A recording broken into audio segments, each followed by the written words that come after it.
full of energy, or in science talk, it's full of auxins or beneficial plant growth hormones, beneficial biochemicals. That same thing we do with growing um, cows. We want cows to produce more milk. We pump them full of animal growth hormone. But that's in an unsustainable amount, that's in a kind of healthy manner. Here what we're doing is we're feeding the plant with something full of auxins, which gives it just a slight signal, and we get a benefit. So FPJ is in essence plant food. Think of it as like a high quality liquid compost.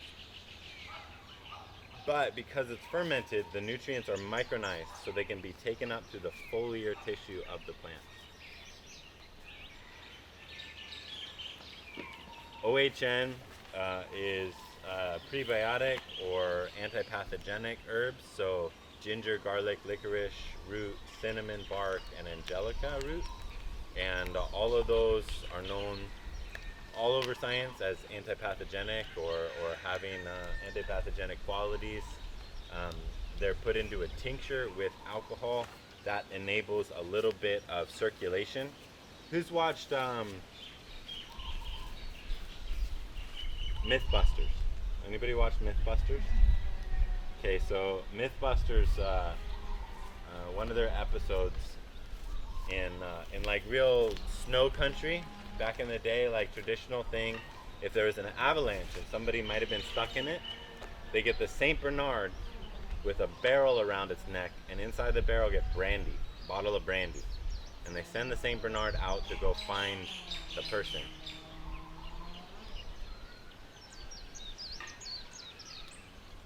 And so they get themselves to do this trial. They give themselves, they're like, what good is the St. Bernard with the brandy? Like, what good is brandy going to do for somebody frozen in the snow?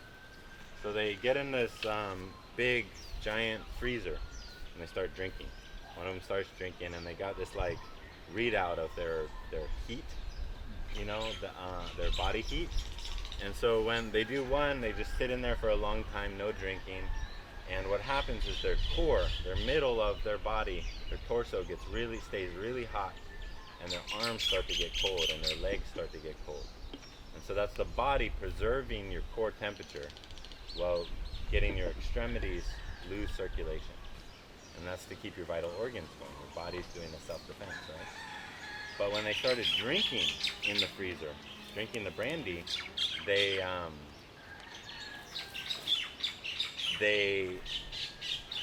saw that the core temperature dropped, but all the extremities stayed uniform with the core temperature. So their blood was moving around real uniformly, even though they were cold.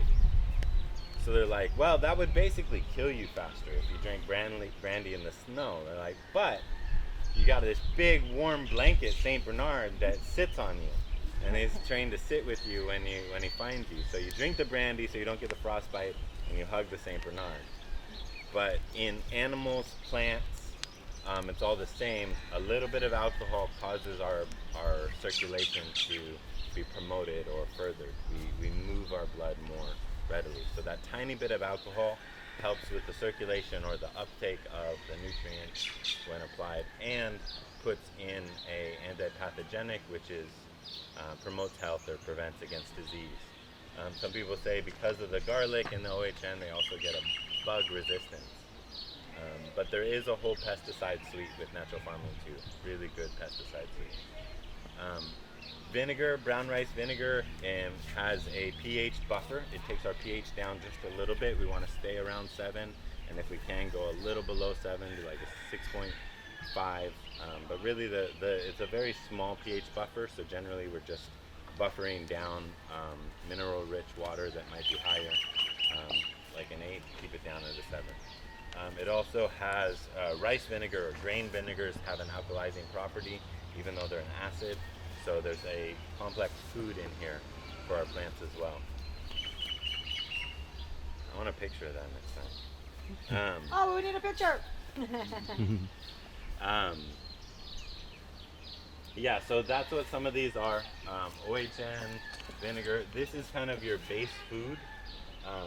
when we feed crop, you can spray this every week without having any care of the plant's growth cycle.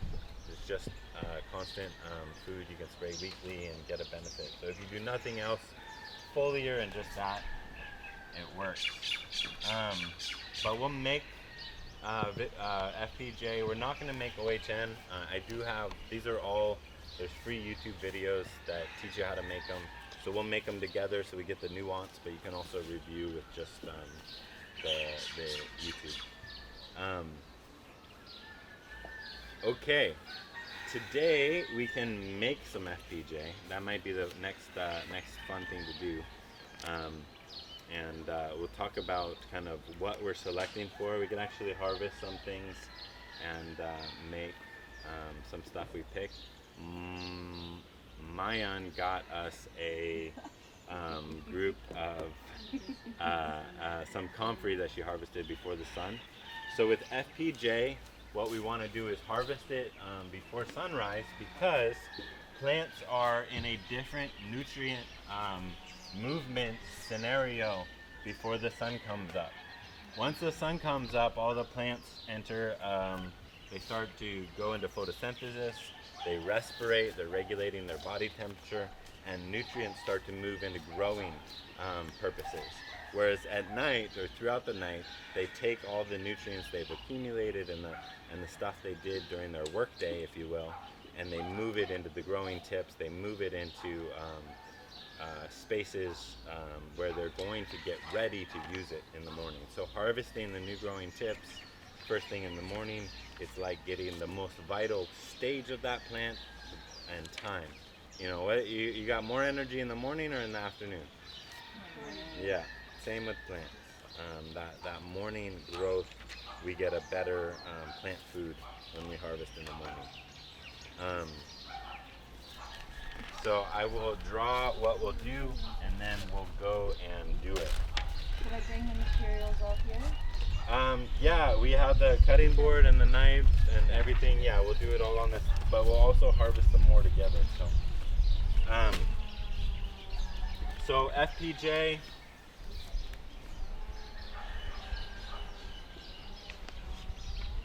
is fermented plant juice, and what we do is chop up our plant materials into small pieces and put them inside and mix them with equal weights brown sugar. So the plant pieces, plant material, equal weights brown sugar. So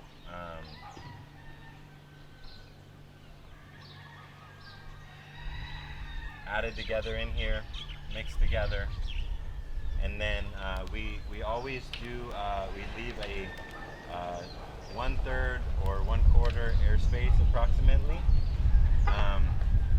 You ever been camping and then we put a breathable lid? This ferments for 5 to 7 days. You ever been camping and it's windy and cold? If you were laying out on the ground, but you have a little tent and it's windy and cold outside, but you go in the tent, you zip it up, and it's way warmer, different environment completely. You have, you're not cold, the wind's not chilling you. Your temperature has created that environment. Your breathing, your body heat has created a warmer environment, as long as you're protected from that being disturbed. Microbes use, in fermentation, they use an airspace to create a environment that's unique to them, and they will bloom and grow, and using that, they will use the gas exchange, and them having that heated or that unique environment actually reduces the energy for them to do their processes. So we do leave a airspace when fermenting. We also want the containers. Maya. Yeah. I just didn't want to miss your nuggets. Oh, okay.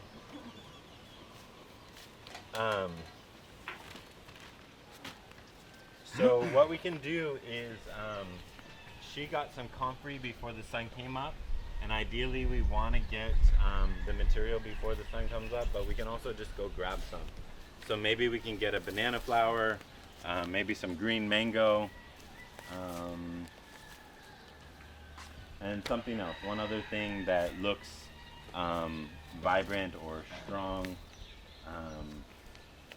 When selecting material for FPJ,